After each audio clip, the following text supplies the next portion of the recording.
as a Littera tutor, you are given an account and we use those to teach our classes.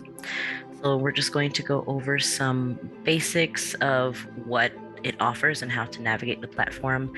If you haven't started teaching yet and you're recently hired, I highly recommend that you create a free Learncube account at app.learncube.com.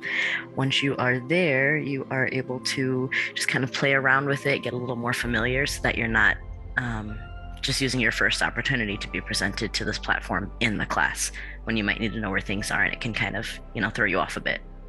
So you are going to go to Learncube and then you create the class. I have the free account, so it does tell me that I need to upgrade my plan to do certain other things, but with what I need to do, we're okay with the free plan. So continue with free plan, and it's going to create the classroom, and it pops up right here.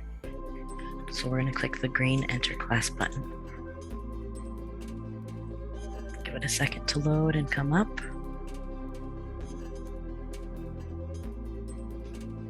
There we go, and this is just doing the test to make sure your internet, your microphone is connected, and your video is connected. And it will let you know if one of them fails, so you have a chance to correct that before you start your class. And then here we go, if you need to change, like here I want to use my USB device, my headset.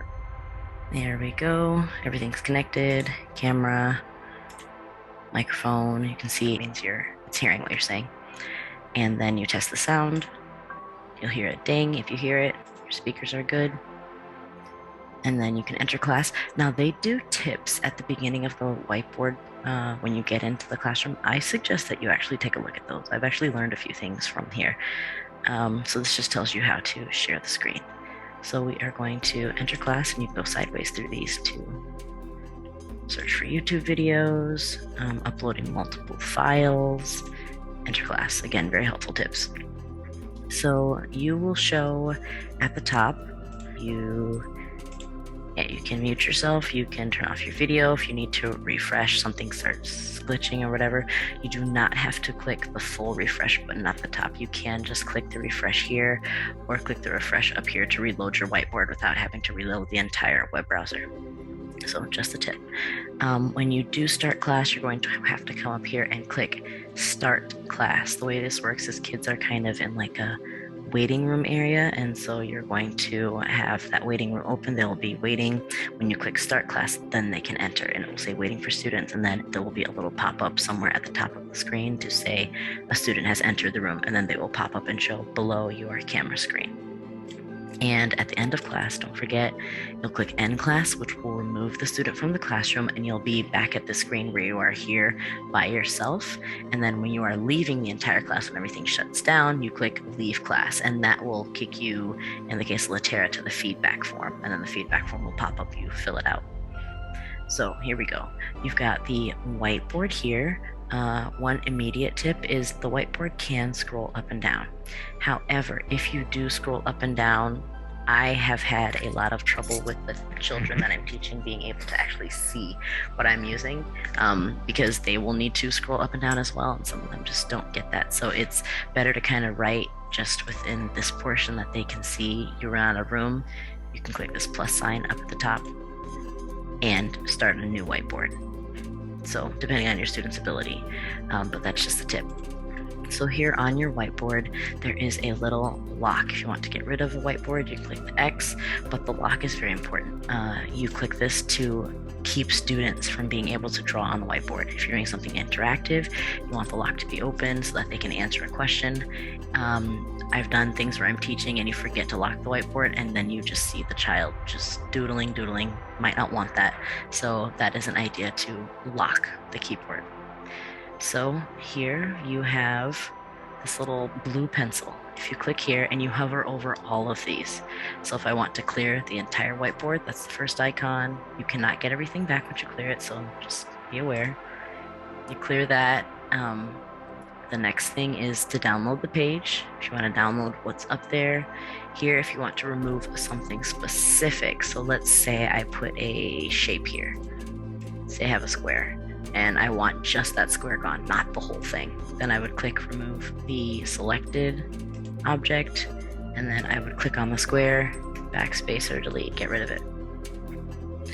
and increase or decrease size. Maybe the words are too small or something on something you're sharing, then you can use this to make it bigger or smaller so a student can read it. And then this one, we have the pointer, so they can follow along. You hold down on your mouse, or I guess if you're touchscreen, you'd hold down, and then it puts like that beacon sort of shape out. So if you want to point to something specific, that's the pointer. You can also type there, whatever you're doing, students can type as well. And that there are math tools. I do some math classes. These are lovely. There is a ruler there. There is a protractor, and you can measure angles as well. So depending on what you are teaching, so here goes the angles, depending on how I draw it, it's measured that way. Very handy tools. So we can clear all of these with that piece of paper with the corner folded in and the X, clear everything. And then you have just the drawing pencil I showed you before. You can add shapes, all sorts of options here. You can put them on. So those are some things that you can do there. Clear the page again. And here are corrections. Maybe they did something right. You asked them to write a letter, draw a letter. They did it. Great job, well done. You can put those there. Maybe something is incorrect. You want to mark it. There are X's. You can also use this as a reward system. Maybe you offer stars throughout class, and they know if they're getting a star, they're doing well, they're doing something right. Let's see what else. And then we have got this here to select or move. If you want to move something, move the canvas, select or move an object, or reset it, then there you go. You can also change the colors. Pick the draw pencil. So now I'm drawing in green. I'm drawing in blue. There you go. And then some other things. I will do another video separate on how to upload materials, just so we don't make this too long. And then we will also cover sharing the screen later, which are these tools in the green that you see here. So hopefully these tips were helpful and you find them useful in class. One other thing before I go, let's see here. You can chat with your student. I've had a couple incidences where I was unable to hear them or they were unable to hear me. And at that time, then you can type in here so you can chat and send the message. So they know if they can't hear you what you need from them or what needs to be done. And then at the top, you can go into full screen if you want to get rid of everything around. And there is the standard classes, which is what we started with. And then you can go in just like the chat mode, where if this is the majority of what you're doing, or for whatever reason you want to focus on the videos, maybe you're using an example or something and you want the focus to be on your video, this is a good mode to use. And then there's the whiteboard only, in which you can, maybe you need more space and you're having trouble and you're opening a lot of boards, and this would be helpful to focus on just that. Again, hopefully these tips were helpful. If you have more questions, other things you'd like me to cover, please let me know. Enjoy and happy tutoring.